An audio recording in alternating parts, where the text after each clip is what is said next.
Well, welcome to week 9 in Leadership in the School context. This week we continue our look at community. So in week 8 that was primarily around the diversity of our student body.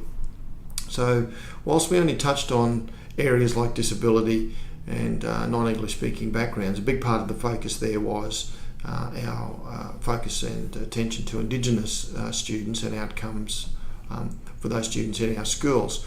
We touched on some of the Queensland work that's been done, but we also took a bit of a closer look, in fact, at some of the forward-looking work happening in British Columbia, where there's been an agenda now for quite a few years to really embed Indigenous perspectives into the curriculum.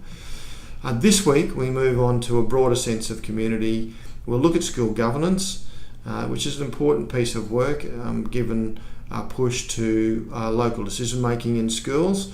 In the state system, that's meant a growth in the number of independent public schools across Australia. So we'll touch on school governance, and then we'll look at ways of engaging with our broader parent community and the importance of that piece of work for the school leader. There's a number of readings there, including one by Cathy Quinn, who's a Queensland ex-principal that's now working extensively in engaging local communities and parents in the education process.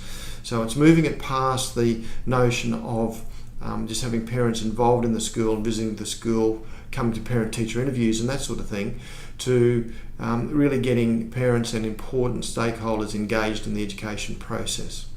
So that'll be the focus for this week. Not a lot of video materials this week, but a bit of reading and a bit of digesting.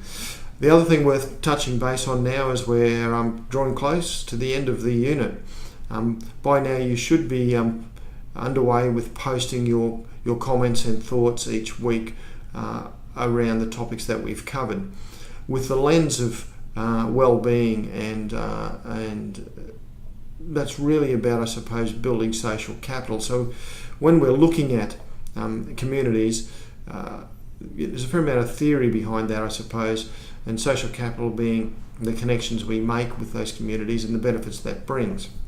As we move into the unit, into the topics in the weeks ahead, we'll look at that in a little bit more depth, explain social capital, and also expand that to some concepts of professional capital, human capital, and what all this means for the school leader.